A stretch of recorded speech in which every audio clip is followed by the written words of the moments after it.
Good morning students. अभी रात में 12 बज के लगभग 25 मिनट आपके होने जा रहे हैं। आप में से बहुत सारे लोगों की इंक्वायरी थी कि सर मुझे 2025 में यूपीएससी का एग्ज़ाम देना है, तो मैं क्या करूं। देखो आज क्या है कि आपका 10 का क्लास हो चुका है। आज आपका है 11 जनवरी 2025। और यदि हम बात करते हैं इस बार के प्रीलिम्स एग्जामिनेशन के बारे में, तो इस बार का जो प्रीलिम्स आपका है वो 25 आपका मई 2025 को है। जब हम बात करते हैं जनवरी से मई के बारे में, मतलब आपके पास जनवरी से फरवरी, मार्च, अप्रैल, मई 4 महीने का टाइम है। लमसम आपके पास 150 दिन का टाइम है। जिन्हें 2025 में बेसिकली एग्ज़ाम देना होता है, तो सबसे पहला काम तो यही कर लेते हैं अच्छे से कि कम से कम जो जीएस में चारों जो पेपर आपका है, इसको बहुत अच्छे से तैयार कर चुके रहते हैं। यदि हम बात करते हैं नोट्स के स्तर पर, टेक्स्ट बुक के स्तर पर, पीवाईक्यू के स्तर पर, मॉडल आंसर के स्तर पर, तो इसकी प्रीलिम्स और मेंस की तैयारी इनकी बहुत अच्छी अब तक हो चुकी होती है। और बड़ी बात आपका यहाँ पर यह है कि जब हम मेंस के बारे में बात करते हैं, तो सिलेक्शन के चांसेस जिनके बहुत ज़्यादा होते हैं कि इस बार तुम्हारा सिलेक्शन हो ही जाएगा, वे कम से कम 31 दिसंबर तक कम से कम चारों पेपर को ये 2 बार बहुत अच्छे से पढ़ चुके रहते हैं। और कम से कम एक बार जो क्या है कि जो ऑप्शनल होता है उसको भी बहुत अच्छे से पढ़ चुके रहते हैं।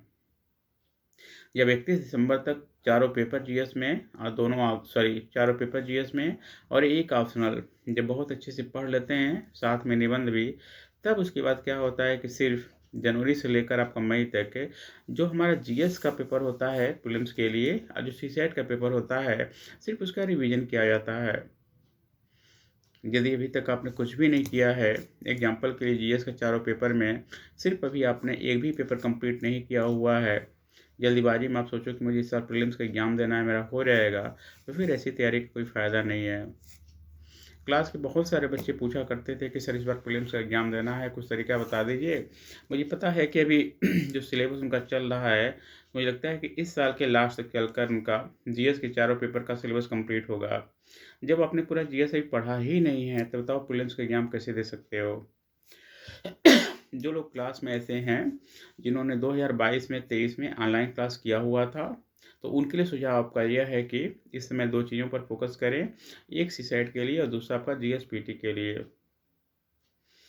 जब हम बात करते हैं इस समय के टाइम टेबल के बारे में, तो जैसा कि मैंने शुरू बोला था आपसे कि 4-4-4 के रूल को फॉलो करो। 4 घंटे पहले क्या होता है कि आप क्लास करो, उसके बाद जो अगला 8 घंटा होता है, उसमें 4-4 घंटे 2 सेगमेंट में बाँट कर उसके अच्छे से मतलब रिवीजन करो और सारे काम किया करो।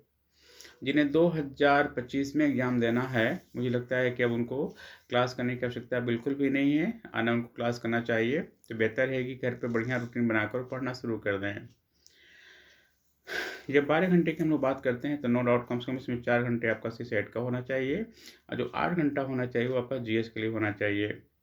आप सबको पता है कि सीसेट का जो पेपर आपका है, जब तक आप क्वालिफाई नहीं करिएगा, तब तक जीएस वाला पेपर आपका चेक होता भी नहीं है। तो ऐसे कंडीशन में सीसेट को हम लोग बहुत इग्नोर नहीं कर सकते हैं। सीसेट में जो प्रीवियस ईयर पेपर आपका है, एक बार उसको अच्छे से देख लीजिएगा, और मुझे लगता है कि करीब 40% क्वेश्चन बनाने में कोई दिक्कत उतनी नहीं होनी चाहिए। अगली बात आपका यह है कि यदि हम लोग जीएस के बारे में बात करते हैं, तो सीधा-सीधा आपको अच्छे से पता है कि हिस्ट्री है, ज्योग्राफी है, पॉलिटी है, इको है, साइंस है, करंट अफेयर्स है। इसके अलावा कुछ क्वेश्चन मिस्टेरियस टाइप के आते हैं, जैसे इंडिया एयर बुक वगैरह हो गया, इकोनॉमिक सर्वे वगैरह हो गया, और बहुत सारी चीज़ें हो जाती हैं उसमें। यहाँ ध्यान रखने वाली बात आपको यह है कि जब हम लोग बात करते हैं एनवायरनमेंट के बारे में, तो उस एनवायरनमेंट से अनिवार्य रूप से हर साल यूपीएससी में 10 क्वेश्चन पूछे ही जाते हैं। तो आपको करना यहाँ पर यह है कि जो 10 क्वेश्चन एनवायरनमेंट से पूछे जाते हैं, उसको बहुत अच्छे से आप देख लेना। मतलब बताओ कितनी बड़ी बात है कि लास्ट ईयर यूपीएससी का जो मेट गया था प्रीलिम्स में, वो जिन लोगों ने 100 क्वेश्चन में मात्र 36 क्वेश्चन सही किए थे नेगेटिव के बाद, उनका बताओ प्रीलिम्स में हो गया था, वो भी जनरल कैटेगरी में। यदि हम बात करते हैं एससी, एसटी, ओबीसी के बारे में, तो बताओ कितना कम गया होगा उसका नंबर। तो यदि आप जनरल कैटेगरी में हो, तो बताओ 100 क्वेश्चन में यदि 36 क्वेश्चन खाली कर लेते हो, तो आपका प्रीलिम्स हो जाता है। और महत्वपूर्ण बात है कि उन 36 क्वेश्चन में 10 क्वेश्चन खाली आपका आराम से आप एनवायरनमेंट से कर सकते हो। मार्केट में बहुत सारे अच्छे कोचिंग के नोट्स भरे पड़े हुए हैं, लेकिन ध्यान देना बहुत अच्छे कोचिंग के नोट्स जिनका पिछला रिकॉर्ड बहुत अच्छा रहा है 4, 5, 6 साल का, वो नोट्स आप ले लेना।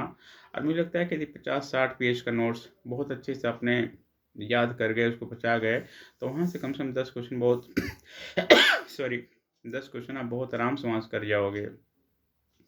हिस्ट्री के बारे में बात करते हैं तो इसको 2 भाग में डिवाइड करके पढ़ना है आपका है। एक हो जाता है आपका मॉडर्न इंडिया और दूसरा होता है एंशिएंट से लेकर मॉडर्न तक आपका आर्ट एंड कल्चर। जब एंशिएंट से मिडल मॉडर्न तक हम जब आर्ट एंड कल्चर की बात करते हैं तो मार्केट में बहुत सारे बुक्स हैं आर्ट एंड कल्चर का, आप उन्हें फॉलो कर सकते हैं। और मॉडर्न इंडिया के लिए 2 चीज़ें हैं आपका, एक एनसीईआरटी है और दूसरा जो बिपिन चंद्रा वाली किताब आती है एडवांस लेवल पर, आप उसको देख सकते हैं। तो 2025 के लिए बताने के लिए बहुत कुछ आपका है नहीं यहाँ पे, सिर्फ आपके पास इस समय 150 दिन का टाइम, लगभग 5 महीने का टाइम अभी भी आपके पास, या लगभग 4 साढ़े 4 महीने का टाइम अभी बचा हुआ है। आप लगातार उसको रिवीजन करते रहो। फिर भी कोई समस्या आएगी तो आप मुझे बताना, उसको हम आपको नंबर देंगे अपना, फिर हम आपसे बात करके उन समस्याओं को देखेंगे। Thank you.